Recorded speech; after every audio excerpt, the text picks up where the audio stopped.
یعنی اللہ بھی کہے گا یہ جھوٹا ہے، نبی بھی کہیں گے یہ جھوٹا ہے، علی بھی کہیں گے یہ جھوٹا ہے، بطول بھی کہیں گے یہ جھوٹا ہے، حسنین بھی کہیں گے یہ جھوٹا ہے، بعد میں سارے کہیں گے یہ جھوٹا ہے، زمین کہے گے یہ جھوٹا ہے، اور اس جھوٹے کے اعضاء کہیں گے یہ جھوٹا ہے، اور پھر کیا کہیں گے؟ الا لعنت اللہ علی الظالمین، اور ظالموں پہ اللہ کی، یعنی اللہ بھی لعنت بھیجے گا، نبی بھی لعنت بھیجیں گے، ملائکہ بھی۔ بھئی آیت پہنچ رہی ہے نا اب تک؟ آیت کو تھوڑا میں نے کھول دیا تو آیت پہنچ گئی۔ کون؟ کس پر؟ جو اللہ پہ جو جھوٹ بولتے رہے۔ اب جس کی وکالت تم دن رات کر رہے ہو، بھئی یزید رحمت اللہ، یزید رضی اللہ،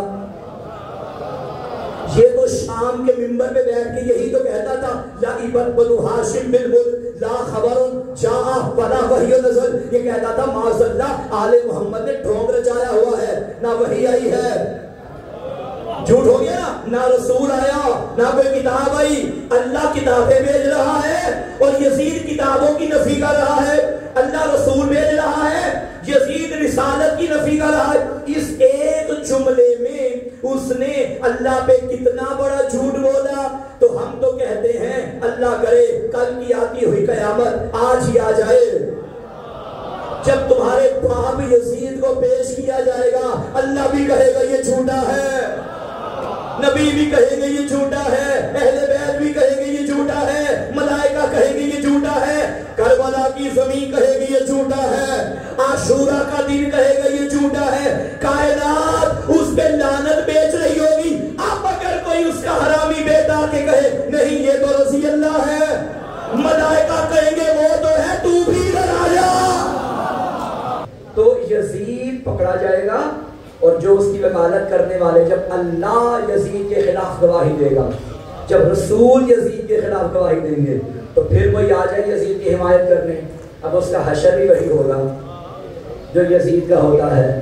بھئی اللہ اللہ اللہ، خدا کی قسم، جب سن 64 ہجری 14 ربیع الاول یزید مر گیا، اس کے مرنے کے بعد اس کے بیٹے کے گلے میں بنو امیہ کا ہجوم ہاتھ ڈال کے لایا۔ اس کے بیٹے کا نام تھا معاویہ۔ ایک تو باپ کا نام معاویہ، میرا وہ موضوع نہیں، نہ ہی میں نے کبھی ایسے موضوع رکھے ہیں۔ ایک یزید کا بیٹا معاویہ ہے، اسے تاریخ نے معاویہ صغیر یا معاویہ ثانی کے نام سے لکھا ہے۔ اچھا، یہ معاویہ صغیر تھا یزید کا بیٹا، مگر علی کا عاشق تھا۔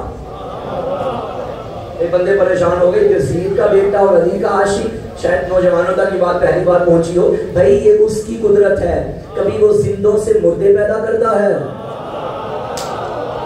کبھی مردوں سے زندے پیدا کرتا ہے، زندہ پیدا کرتا ہے۔ تو یہ یزید کے بیٹے پر سلامی بھیج کے ہم بتا رہے ہیں کہ ہمارا مقتل نہ رشتے کی بنیاد پہ مانتا ہے، نہ رشتے کی بنیاد پہ چھوڑتا ہے۔ اب مصطفیٰ کے دو چچا ہیں، ایک کے بارے میں اللہ فرماتا ہے تبت یدا ابی لہب وتب، اور دوسرے کے بارے میں کہتے ہیں الم یجد کا یتیما فآویٰ، محمد تو یتیم تھا ہم تجھے پالتے رہے۔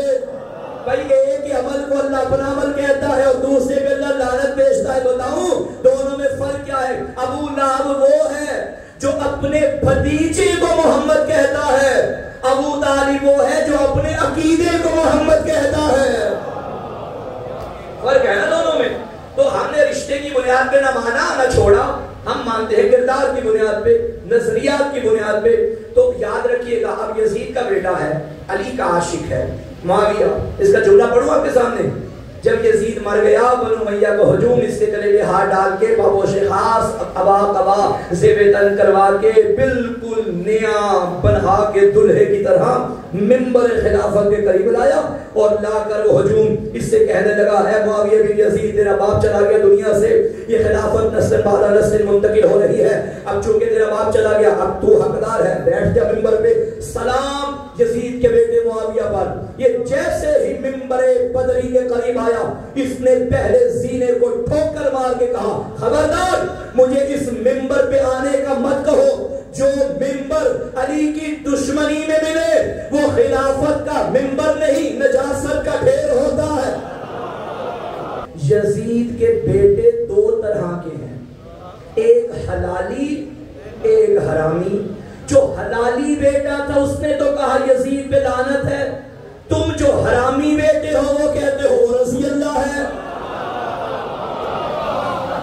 بھائی قیامت کے دن اللہ نے کیا کہا؟ میں بھی گواہی دوں گا، رسول بھی گواہی دے گا، ملائکہ بھی گواہی دیں گے، اہل بیت بھی گواہی دیں گے، اعضائے جسم بھی گواہی دیں گے، زمین بھی گواہی دے گی۔ اب جب سارے کہیں اس پہ لعنت، اس پہ لعنت، اس پہ لعنت، اور تو آ جائے رسی اللہ کا بینر اٹھا کے، تو فقہی مسئلہ سن لو، کتا نہلانے سے کتا پاک نہیں ہوتا بھئی، کتا نہلانے سے کتا پاک نہیں ہوتا، نہلانے والا نجس ہو جاتا ہے۔ یزید لعنت اللہ تھا